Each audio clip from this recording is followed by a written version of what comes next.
Hello, good evening. आज का हमारा टॉपिक है बुद्धि लब्धि यानी आईक्यू लेवल। इसके पहले के वीडियो में मैंने आप लोगों को बताया था कि इंटेलिजेंस क्या है, उसकी टाइप्स कितनी हैं और इसको कौन कौन से कारक प्रभावित करते हैं।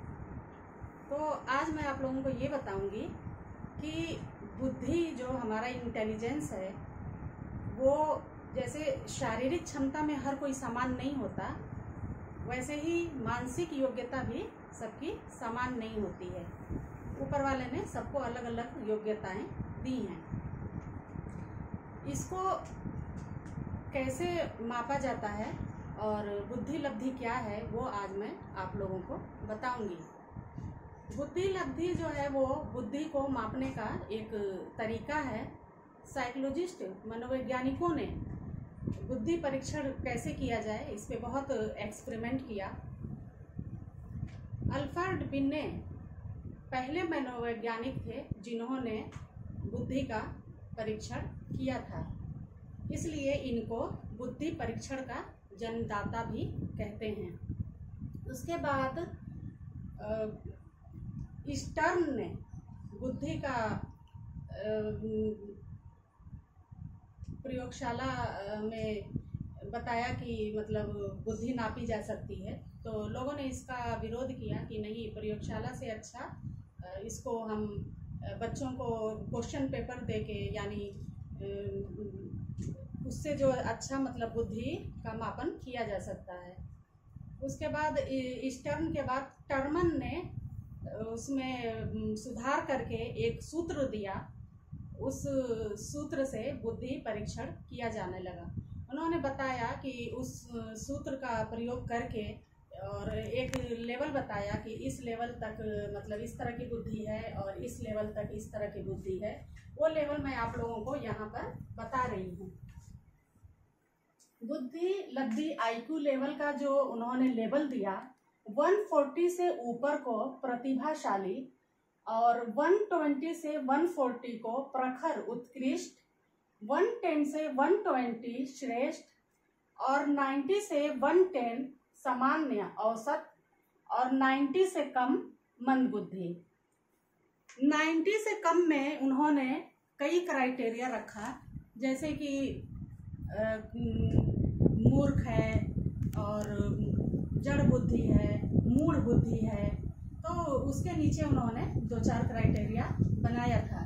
मेन जो है वो ये 4 है: प्रतिभाशाली, प्रखर, उत्कृष्ट, सामान्य, औसत, श्रेष्ठ और मंदबुद्धि।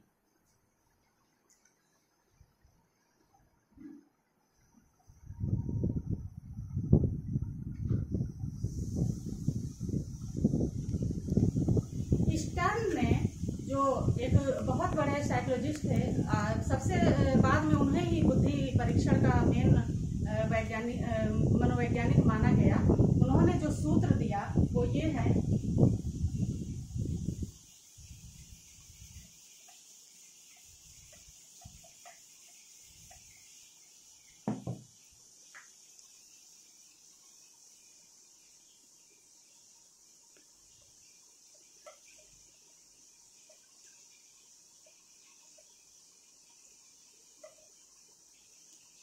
मानसिक आयु,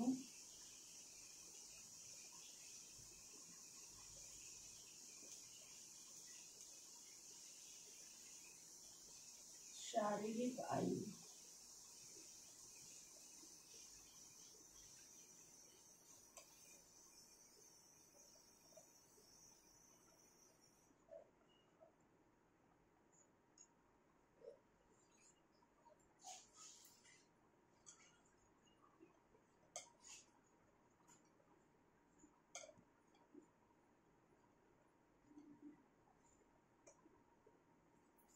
ये आपका है सूत्र आईक्यू, जिसको बुद्धि लब्धि हिंदी में कहते हैं।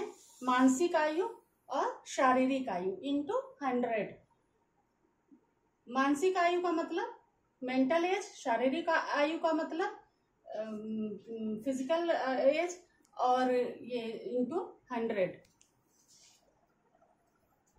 अब इसमें जो है आपका मान लीजिए कि मानसिक आयु जो है आपका मानसिक आयु को निकालने के लिए साइकोलॉजिस्ट एज के अकॉर्डिंग पेपर देते हैं, तो उस पेपर को सॉल्व करते हैं। उसमें वर्बल और नॉन वर्बल हर तरह के टेस्ट होते हैं। जो मतलब पढ़े लिखे हैं उनके लिए अलग होता है, जो नहीं पढ़े लिखे हैं उनके लिए अलग होता है। और उसमें भी जो है वो इंडिविजुअल और सामूहिक अलग होता है। तो जो इंडिविजुअल है टेस्ट होता है उसमें, और ग्रुप टेस्ट भी होता है। तो इंडिविजुअल के लिए भी उसमें वर्बल और नॉन वर्बल दो होता है, यानी शाब्दिक और अशाब्दिक। तो जो लोग पढ़े लिखे हैं वो शाब्दिक का टेस्ट सॉल्व करते हैं, और जो लोग नहीं पढ़े लिखे हैं वो अशाब्दिक। तो वो लोग उस पेपर से अंक निकालते हैं। वो अंक ही यहाँ पर ये मानसिक आयु होती है। और शारीरिक आयु मतलब खुद की अपनी एज कितनी है, और उसको इंटू ये 100 हो गया। तो अब मान लेते हैं कि जैसे आपका जो शारीरिक आयु है, अगर ये 50 मान लेते हैं हम, है ना, और ये जो है इंटू आपका 100 है, ठीक है। और आपका जो क्वेश्चन पेपर है, जो वो ये सॉल्व किया क्वेश्चन, वो मान लीजिए कि 60 है, ठीक है। तो ये जो 50 है वो ये 1, और ये आपका ये कट गया 2, यहाँ से ये कट गया 50, और ये 50 to 100 जो है 2 बार में कट गया। अब इसको जो है इससे हम मल्टीप्लाई कर देंगे, तो 60 और ये 2 जो है ये 60 मान लीजिए है आपका, और ये मान लीजिए कि 2 है, तो ये आ जाएगा आपका 120। जैसा कि हमने बताया था आपको कि 120 से जिसका लेवल होता है तो वो प्रतिभाशाली होता है। तो ये ऐसे सॉल्व करते हैं, निकालते हैं बुद्धि लब्धि को जानने के लिए।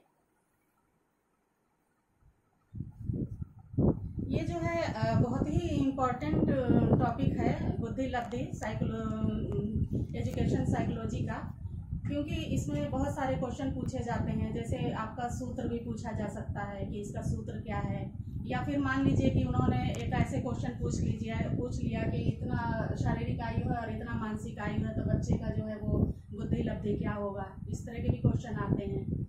या फिर इसमें से ये भी पूछा जा सकता है कि उसकी परिभाषा ही बता दीजिए, या बुद्धि लब्धि क्या होती है, या कितने प्रकार की होती है, जैसे वर्बल और नॉन वर्बल, और इंडिविजुअल और ग्रुप। तो इस तरह इसमें से बहुत सारे क्वेश्चन बनते हैं। ये बहुत ही इम्पोर्टेंट टॉपिक है, और एग्ज़ाम में बहुत सारे क्वेश्चन इसमें से पूछे जाते हैं।